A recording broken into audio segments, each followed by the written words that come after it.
মুখ্যমন্ত্রী জলপাইগুড়িতে এসে পৌঁছেছেন ঝড়ে বিধ্বস্ত মানুষের পাশে দাঁড়ানোর জন্য।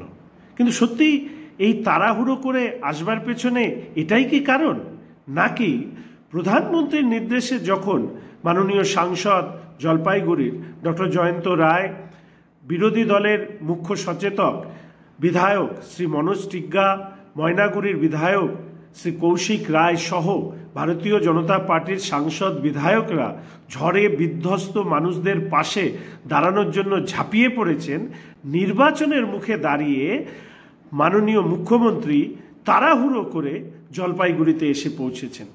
আমরা স্মরণ করিয়ে দিতে চাই মাননীয় মুখ্যমন্ত্রীকে, হরপা বানে মালবাজারে যখন 8 জনেরও বেশি মানুষের মৃত্যু হয়েছিল, মুখ্যমন্ত্রী উপস্থিত হয়েছিলেন 15 দিন পরে। এবার নির্বাচন আছে, তাই কি এই মুখ্যমন্ত্রীর তাড়াহুড়ো? সময় বলবে। তবে ভারতীয় জনতা পার্টি এবং প্রধানমন্ত্রী স্বয়ং এই ব্যাপারে তিনি দৃষ্টি রাখছেন।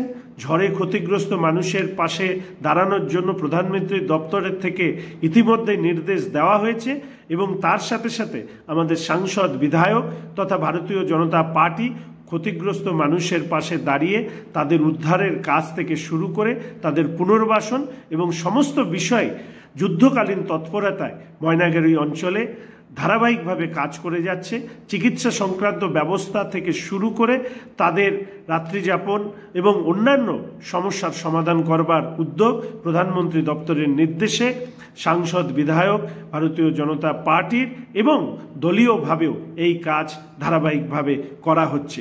আর তার জন্যই মুখ্যমন্ত্রী দ্রুত তাড়াহুড়ো করে জলপাইগুড়ি এসে পৌঁছেছেন, এটাই বাস্তব।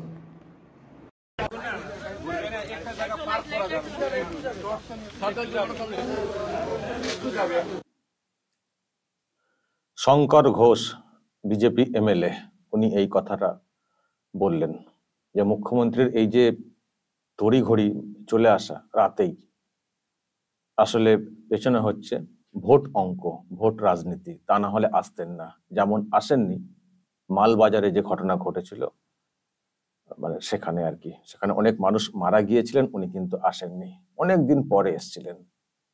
আর যে ঘটনা গতকাল ঘটেছে, একটা মারাত্মক ঘূর্ণি ঝড়, তার জেরে যে প্রাণ চলে যাওয়া এবং অনেক মানুষ নিঃস্ব হয়ে গেছেন, তো উনি চলে এসছেন একেবারে রাতারাতি। আসলে আসার পেছনে ভোট রাজনীতি, সদিচ্ছা নেই, এটাই কার্যত বলার চেষ্টা করেছেন শঙ্কর ঘোষ। প্রিয় দর্শক, আমি শফিকুল ইসলাম এবং আপনারা দেখছেন আরামবাগ টিভি। দর্শক, আমি তো গতকালকেও একটা প্রতিবেদন করেছিলাম, মারাত্মক একটা ঘূর্ণি হয়েছে এবং আমি বলেছিলাম যে যদি এলাকার মানুষের পাকা বাড়ি থাকতো, মানে সব থেকে ক্ষতির যে বিষয়টা দেখছিলাম, যাদের কাঁচা বাড়ি সেগুলো উড়ে গেছে এবং যারা রাস্তাতে ছিলেন তারা ক্ষতিগ্রস্ত হয়েছেন। কিন্তু একেবারে লন্ডভন্ড যে বিষয়টা দেখলাম সেটা হচ্ছে যে কাঁচা বাড়িগুলো ধূলিসাৎ হয়ে গেছে একেবারে। আমি বলেছিলাম যে যদি ওই সরকারি আবাস এখানে আসতো, যদি সত্যি ঠিক মানুষজনদেরকে দেওয়া হতো টাকা পয়সা, আজকে হয়তো মানে ক্ষতি হতোই, কিন্তু এতটা ক্ষতি হয়তো হতো না, বাড়ি ঘর সব পড়ে যাওয়া, উড়ে যাওয়া। তো গতকাল তো প্রথমে খবরটা এসেছিল যে অভিষেক ব্যানার্জি যাবেন, তারপরে খবরটা আবার কিছুক্ষণ পর চেঞ্জ হয়ে যায় যে না, অভিষেক যাচ্ছেন না, ওনাদের নেত্রী মমতা ব্যানার্জি যাচ্ছেন। তো চলে এসছেন। মমতা ব্যানার্জির আসাটা হয়তো অনেক বেশি প্রয়োজন বলে মনে করেছিলেন হয়তো তাদের লোকজনেরা, তো তিনি এসছিলেন। তো এসে ঘোরাঘুরি করেছেন, দেখাশোনা করেছেন, হাসপাতালে গেছেন, পাশে থাকার আশ্বাস যেমন দেন আর কি, প্রশাসনিক ভাবে দিয়েছেন। সে তো ঘটে গেলে তো দেবেন, ঘটে গেলে যারা মারা যান তাদেরকে কিছু আর্থিক সাহায্য ইত্যাদিতে ঘোষণা করা হয়, কিন্তু ক্ষতিটা কেন এত বেশি হচ্ছে তার সমাধানটা কি করে হবে? আজকে যদি সবকিছু নিয়ম মেনে সরকারি আবাস প্রদান হতো তাহলে এইসব এলাকাতে অনেক বেশি পাকা বাড়ি হতো। আমি অনেক খবর শুনছিলাম, অভিযোগ শুনছিলাম, অনেকে বলছিলেন যে আমাদের এখানে অনেকদিন আমরা অ্যাপ্লাই করেছি, আমরা পাইনি। আমি সেসব নিয়ে পরবর্তীকালে আসবো। শুভেন্দু অধিকারী ওখানে গেছেন, উনি এখন ভিজিট করছেন, আমি ওনার প্রতিবেদন খুব তাড়াতাড়ি নিয়ে আসছি। বলা হচ্ছে যেটা, যে ওখানে যদি সত্যি মানে সরকারি আবাসগুলো, কেন্দ্রীয় সরকারের যে প্রকল্প, যদি সেগুলো ঠিক ঠিক লোকজনদেরকে ঠিক সময়ে দেওয়া হতো, এতটা ক্ষতিগ্রস্ত, এতটা অসহায় অবস্থা হতো না। প্রথমত চুরি দুর্নীতি হয়েছে বলে মানে যাদের পাওয়ার কথা তারা পাননি, আর এই চুরি দুর্নীতির বিষয়টা সামনে আসার জেরে কেন্দ্রীয় সরকারও এখন টাইট দিয়ে দিয়েছে, সেখানেও আর কাজ হচ্ছে না। এমন সব তালিকাতে নাম পাঠানো হয়েছিল, সেই নামে প্রচুর গড়বিল, সব বিল্ডিংওয়ালা পয়সাওয়ালা লোকজনদের নাম দিয়ে দেওয়া হয়েছে, গরিব মানুষদের নাম নেই। ফলে এইসব কারণে মানে রাজ্য সরকারের একটা চূড়ান্ত অপদার্থতা, তার জন্য কেন্দ্রীয় আবাস রাজ্য সরকারের, এই কেন্দ্রীয় সরকারের যে প্রকল্প, সেটা গোটা দেশে দারুণভাবে কাজ হচ্ছে, বাংলাতে সেইভাবে কাজ হয়নি।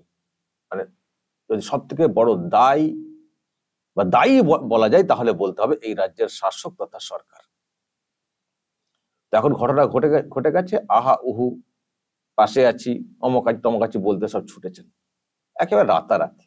শঙ্কর ঘোষ ওই কথাটাই বলছেন যে এই যে রাতারাতি চলে এলেন মুখ্যমন্ত্রী, আসতেন যদি এই সময় ভোটটা না থাকতো, আসতেন তো তখন ওই দূর থেকে ডিএম এসপি এমএলএ যান, দেখুন, ব্যাস, ওখান থেকে ক্ষতিপূরণ ঘোষণা করে দিয়ে চুপ করে বসে থাকতেন। আসতেন, ভোট বলে এসছেন, এবং উত্তরবঙ্গে দলের সেরকম ভিত নেই, নড়বড় করছে।